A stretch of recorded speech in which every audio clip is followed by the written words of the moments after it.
Assalamualaikum warahmatullahi wabarakatuh. Selamat pagi semua. Kali ini saya akan menjelaskan tentang posisi strategis Indonesia sebagai poros maritim dunia. Bagian pertama ada A, letak luas dan batas wilayah Indonesia. Yang pertama ada letak fisiografis Indonesia. Letak fisiografis adalah letak suatu berdasarkan segi fisiknya. Bagian-bagiannya itu ada letak astronomis, letak geografis, letak geologis, letak geomorfologis, dan letak maritim. Bagian pertama kita jelaskan yaitu letak astronomis. Letak astronomis adalah posisi negara berdasarkan garis lintang dan bujur.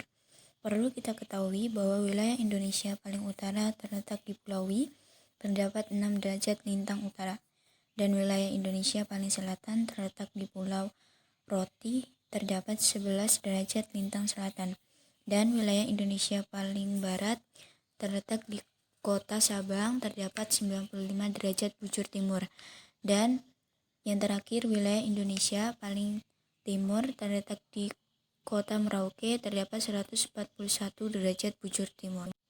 Jadi Indonesia terdapat garis lintang dan bujur yaitu 6 derajat lintang utara sampai 11 derajat lintang selatan dan 95 derajat bujur timur sampai 141 derajat bujur timur.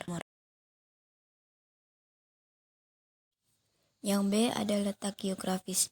Letak geografis adalah letak suatu wilayah dilihat dari kenyataan di permukaan bumi, yaitu ada negara Indonesia diapit oleh dua benua besar, yaitu benua Asia dan benua Australia.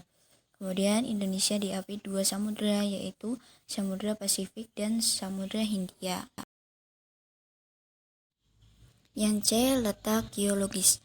Letak geologis merupakan letak suatu wilayah berdasarkan struktur komposisi batuan yang membentuk bumi, yaitu ada dilalui dua jalur pegunungan muda dunia, kemudian pertemuan tiga lempeng, dan berada pada tiga dangkalan. Kemudian ada letak geomorfologis. Letak geomorfologis adalah letak berdasarkan tinggi rendahnya suatu daratan terhadap permukaan air laut yang mempengaruhi satu, perbedaan suhu mempengaruhi jenis tanaman. Yang kedua, menentukan kandungan mineral dalam tanah. Yang ketiga, menentukan kepadatan penduduk. Yang E, letak maritim. Letak maritim adalah letak suatu tempat ditinjau dari sudut kelautan.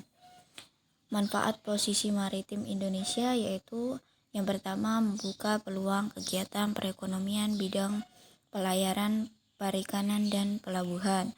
Yang kedua, posisi Indonesia dapat mempertimbangkan dalam dunia politik. Baik, kita menuju ke bagian yang B, yaitu karakteristik wilayah daratan dan perairan Indonesia. Yang pertama ada wilayah daratan.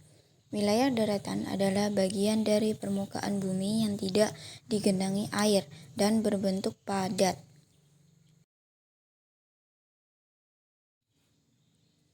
Yang kedua ada wilayah perairan. Wilayah perairan adalah wilayah atau daerah yang berbentuk lautan, seperti danau, sungai, laut, teluk, selat, dan samudra.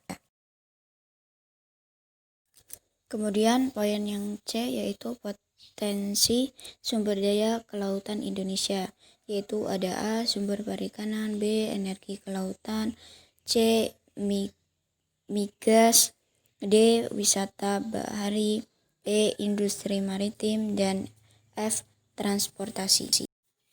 Poin yang terakhir yaitu ada D, pengolahan sumber daya kelautan Indonesia. Yang pertama ada menjaga keseimbangan produk, 2. Menjaga kelestarian sumber daya, 3. Sosialisasi mengenai sumber daya kelautan kepada masyarakat. Yang terakhir ada 4. Mengembangkan kebijakan yang mendukung kelestarian sumber daya kelautan. Baik, itu tadi penjelasan dari saya mengenai posisi strategis Indonesia sebagai poros maritim dunia. Jika ada salah kata atau kata-kata yang kurang dimengerti, saya mohon maaf yang sebesar-besarnya. Saya akhiri. Wassalamualaikum warahmatullahi wabarakatuh. Selamat pagi.